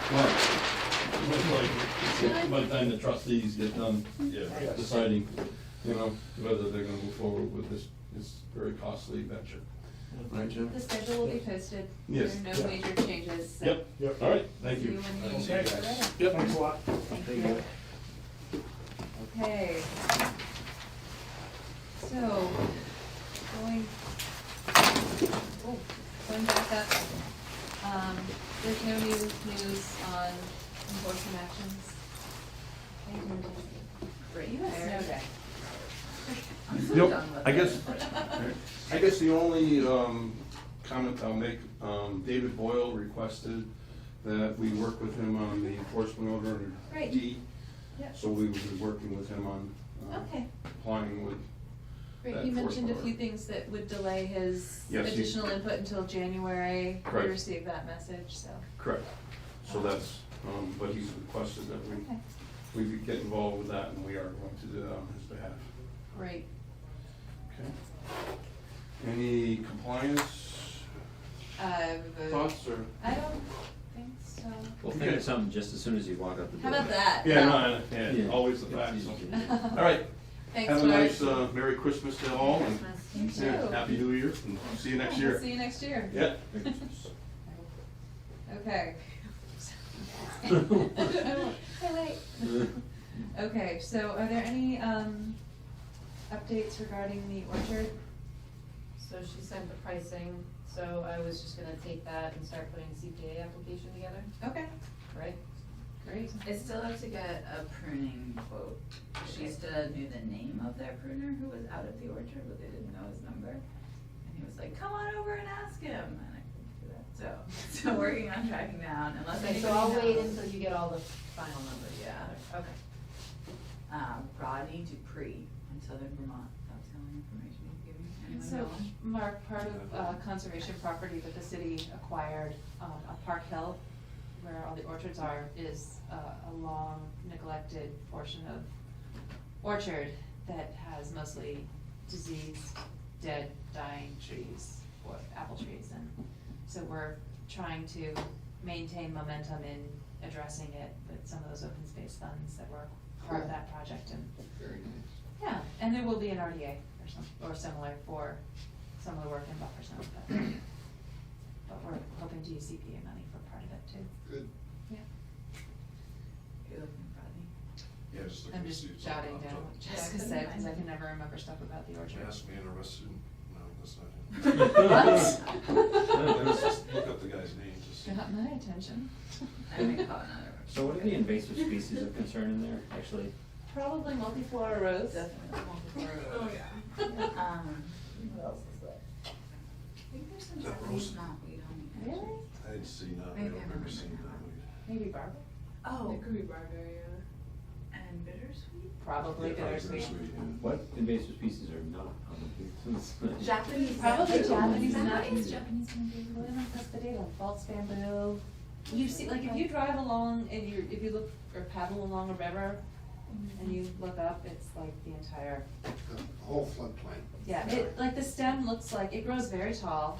It looks like bamboo, But it's not as strong as. but it's not as strong. It's very slippery when you try to step on it, it's wet. Step on it. And it's wet, like if it rains and you go to like step on it to break it, to Does make it your path. Looks similar to knotweed in stem structure, but then just has skinny leaves. No, it actually is broadleaves, It's broad leaves. How tall does it get? taller than me. I'm looking it up. Go ahead, look it up. So, Mark, what were you gonna say? No, I was asking you about the Cumberland Farms in Westfield, I know the one. Yeah. You're saying they're not maintaining their basin? I'm saying there's a swale parallel to 202 that, for at least 2 growing seasons has supported knotweed. Oh, well, we take care of that. I don't know if it's there this year or not, I haven't noticed it, but I noticed it, and I know, Karen Lay identified that as an issue on site. All right, we'll talk about So I guess I'm asking about that just because of, do we wanna include that in the CPA application? That's a whole nother. Thanks for coming. Oh, you leaving? You want our 2017 schedule? Sure. No, it's on your website. That's It one will thing be. I like about your website is you keep it up to date for you. Oh, thank you. We try. It'll be, the 2017 schedule will be posted. Right now, all that's up there is, I completely missed the fact that Monday, the 26th would be a holiday. Oh, the Birdie Cove stuff, how's that? Enforcement stuff, is he complying? He's complying with 37 South Street. These two here, Dave and Dave, Dallas and Cameron came out to check and take the lead on. Okay. And that's why, and that there have been no updates. That started a year ago, New Year's Eve. That's right. Yeah. Have you talked to Dave or Dave? Not recently. No, shoot him an email. I mean, right now, we have Eversource and, Tennessee Gas, and a couple other things taking up a lot of time. Okay. So, just shoot him an email, say, what's up? No, it's not. Oh, this was All right. not. Merry Christmas, Good everybody. night. Thanks, Mark. Good to see you. It's not weed. Does it look like this? Oh, yeah, Japanese knotweed, false bamboo, Polygonum cuspidatum. I've never heard it called Japanese bamboo before. Oh. You threw us all off with that. Oh, Oh, It does look sort of like did I, the stem looks bamboo-ish. Yeah, it does. no, it doesn't. Yeah, I've just never actually heard it Oh, called it that. does. That way, it doesn't No, it go like doesn't. straight up. No, it goes pretty It goes straight straight up. up, I don't know what you're Japanese, talking to what about. do you, wait, what is, It's Japanese knotweed, Japanese knotweed? false bamboo, No. Polygonum cuspidatum. green. Then what am I thinking of? What am I I thinking do- about where every joint takes an Okay. angle? That's Okay. like I'm gonna 15-year-old go, or? stuff. No, Short things. Do you want it? Still fresh. Perhaps. No. okay, That's a woody stock. It's gotta look like that. compliance. I don't know. Okay. Motion to continue. You keep thinking about that. But wait, so, Ignoring you. no, Wall can Street we go Station. back to the, can we go back to the orchard? Okay, Okay, I think I would like to have an invasive species management component if we open up a canopy there. okay, Alright. yes. Yes. So now we need quotes for invasive species management. Who wants to call Paulton, among other people? We just need to, we don't need 3 quotes, we just need an estimate so that we can put a budget together to go to CPA. So could But someone, afterwards, we're gonna have to 10 do the grand. RFP process, but we. That need to- goes back, You okay. can't RFP unless you have the money in hand first, so. We need to really know what we have though, right? hmm? I'll let any, we'll ask them. On the document that I shared That's from a good price. the site visit we did with, Russell, I wrote down what the invasives were. It cured leprosy, you know. Yeah, they haven't cured this. Okay, so we're gonna include an invasive species management component. Great. Hall Street extension, despite the fact that there's a wrong date, not updated. Looks like they're still working on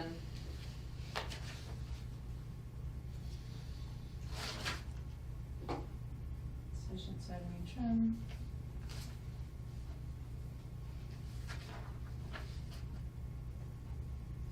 Does it look like they removed the trees that they were having trouble with? Or that they were? Think so for that. I don't think you mentioned it, did you? It's not called out specifically, and I'm trying to, Should we chase them down in the parking lot? no. Can someone else take a look? Okay. Was it number 30 that they were doing with this? Yeah, the other one they closed out. It looks like it's fun. You just pull the other reports. This still looks like it's wrapped in bittersweet. Was that one of the ones that they were pulling? There was the bigger one. Oh, this Jay, one's have the you one that got. Gone back out to, Yeah, I think the bigger one. Logan? No, did not go to the list. To- I don't see us. Oh, no, Or there's not. not. You're going in We were order. gonna I'll go in order. Oh, no, they We were were gonna gonna cut cut off off, they this were gonna snack. cut high. It doesn't look like I don't think or it's they been didn't done, follow. or is not showing Okay, so the question will be, the question for Paul Street is, have the trees been removed? What do we I'm gonna write say then? no with these photos, If that it looks like the looks pine like- tree. That looks like a bittersweet right there. Yeah, and that's not photo. No, it's like at the bottom. That looks like the pine tree that has the bittersweet in it. So I'm gonna say the photos were taken, it was still there, still there. Okay, so I'm just making a note to reach out to Mark Reed and ask if the trees have been removed as discussed, and if not, to call it out specifically in the weekly inspection report when that work is completed. Okay, Do you want me to write that down? yep, you can, if you want. Take these back. No, those are gonna get filed, okay, so they can go in the mail. Pleasant Street Mills? Waiting on as-bills. Oh, that's good to know. How long have you been waiting on as-bills? Several weeks. The rest of the packet is They're the ready to go. least fun part. Everything else is ready to go. It's all filled out, just waiting on as-bills. Okay, great, thank you. 15 Cottage Street, Nashwanik Mills? Don't see any activity. No activity. Oxbow, I think I actually heard anything back from Terry on that. 184 Northampton Street. Doesn't look like anything changed, excuse me. Did anyone notice? No, They don't have the weekly reporting. He requested an extension, correct? Mhm. right. And that's scheduled for January? That was granted. Oh, it was granted. Yeah. Oh, there it is. Is that Yeah. it? To 1/13/2009? Yes, 2019, he Okay. requested a 2-year extension. Okay. Oh, I can take this off, sorry, The Town Beach. yeah.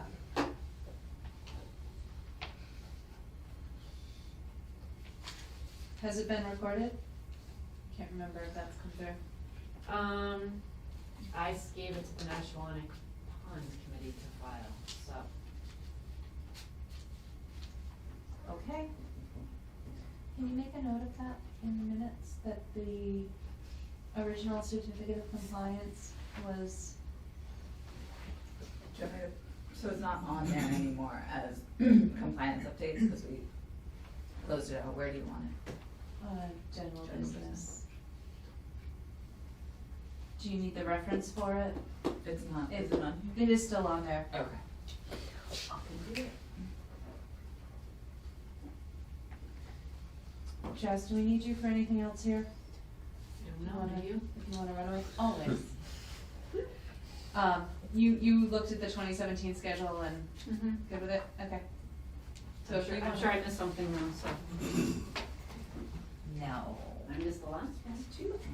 I'd like to point out that you all missed my placeholder in the agenda. Okay, thank you. I'm gonna run. Thank you. Good. Have a good All night. right, thanks. What was it that was filed with the national? Original certificate of compliance was delivered to the Nashwanik Pond Steering Committee by the city planner to be recorded in the Registry of Deeds. Proof of recording pending.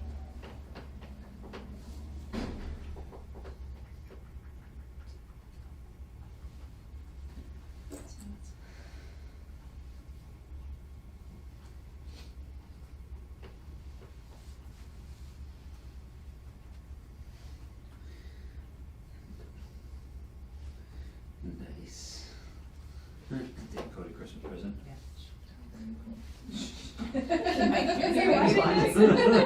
He is not watching. Where did these actually go? The videos? I think they get broadcast on cable access TV. When?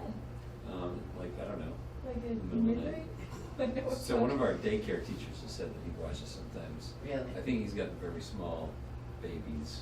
Something better to do in the middle of the Yeah. night. I used to have very small babies and nothing but like 4 PBS stations that came in on the rabbit ears. Yeah. Watched. If you're watching, John, how's it going?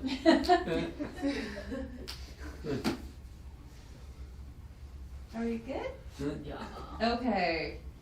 Lathrop, no updates. Probably won't be till next year. Williston, no updates on the cross-country running trails.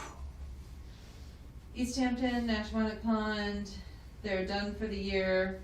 No veg management updates to be had. Yeah. We got a communication from them saying that they were done for the year basically, and that we need anything from them, and I think the answer was not until they were gonna apply for the next time. Right. Yep. Right.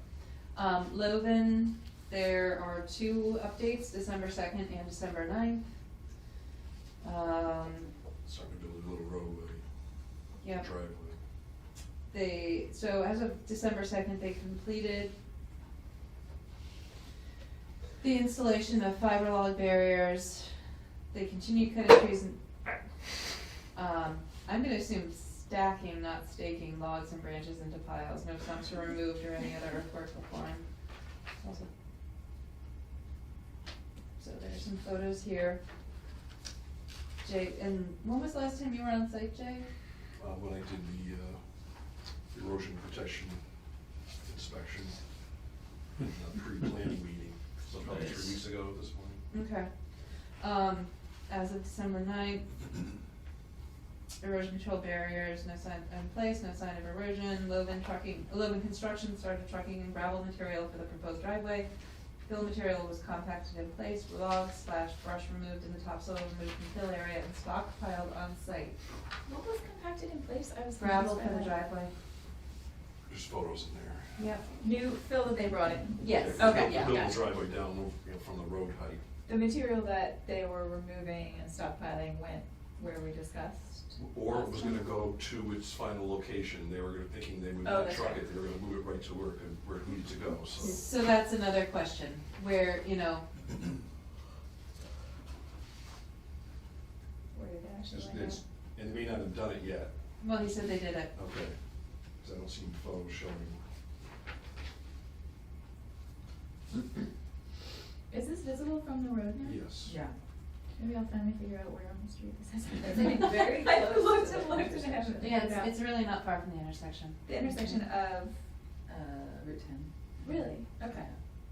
Maybe I don't start looking until too late. This is right after whatever that office building is across from me. Okay, so that's it for updates.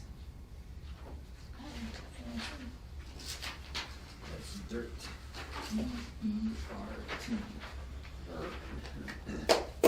Okay, 2017, so excited. Is this general business? Yeah. It's just good. It's gonna be in my car for the next 6 months, and then, wow, what is this here? I'm gonna throw it out. I So see that's That's the built good up try. right, but Yeah, that's what they. looks. So happy. That's what happens to paper. Hard to see it. Okay. It's not actually filed against it. And what are they doing to stabilize that? What? How are they stabilizing the slope of the driveway there for I you? don't think I realized it was quite that much fill? It's gonna be retaining walls, isn't it? I think so. Yeah. Rip wrap. Blocks. No, I think it's They're like Ready they're Rock, pretty sort of vertical. interlocking.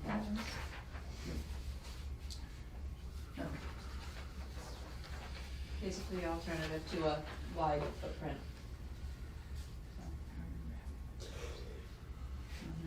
It's such a tight area.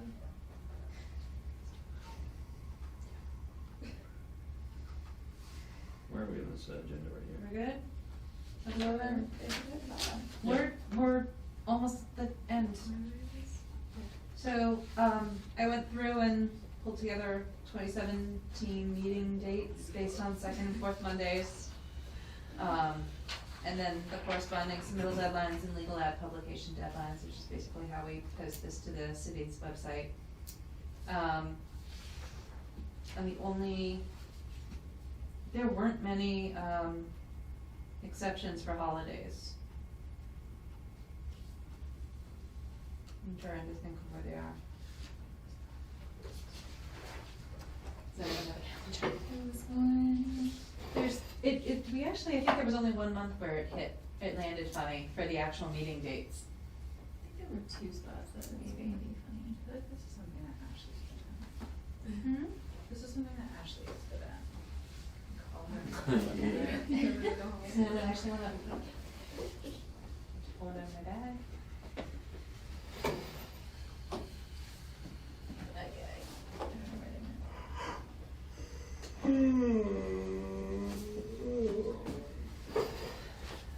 Okay.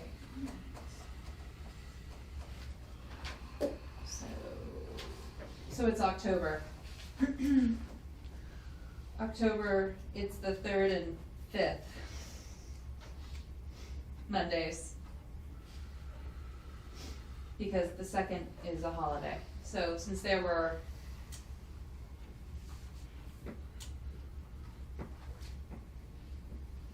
and then I felt like that left us, so October, the 2nd Monday in October is the 9th, and that's Columbus Day. So I switched it to the 16th and the 30th. And then because of the way the weeks fall, the days fall, we still have a decent gap. There's a week between the last October meeting and the first November meeting. And then, again, because the 2nd Monday in December is Christmas Day, I didn't adjust the schedule for 2 meetings in December. So I just left it as December 11th, and there we are. Be a quiet meeting. Huh? It'd be a quiet meeting. This wasn't that quiet. No, I'm The 25th. Yeah. Oh, yeah, well, we'd be outside. Talk about open. So if everyone's okay with it, or if anyone wants to Let's do it. ponder, otherwise I'll send it to Jess and have it posted to the city's website. Looks good.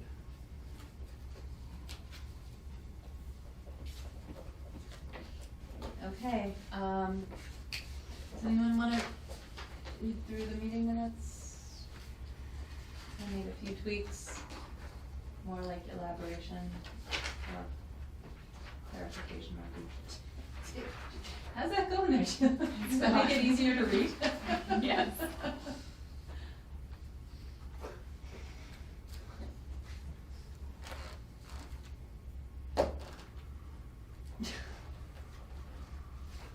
Anyone? I've seen it before. This also looks like you did a fantastic job. I get to file, because I brought a stack. It's 8 o'clock. I do not care, the stack is not going back with me. If you just leave it here, If everyone. the filing fairies will come deal with it, right? Oh, Yeah, that's called recycling. I'm afraid of what would happen if we just. didn't. Anyone? Anyone else?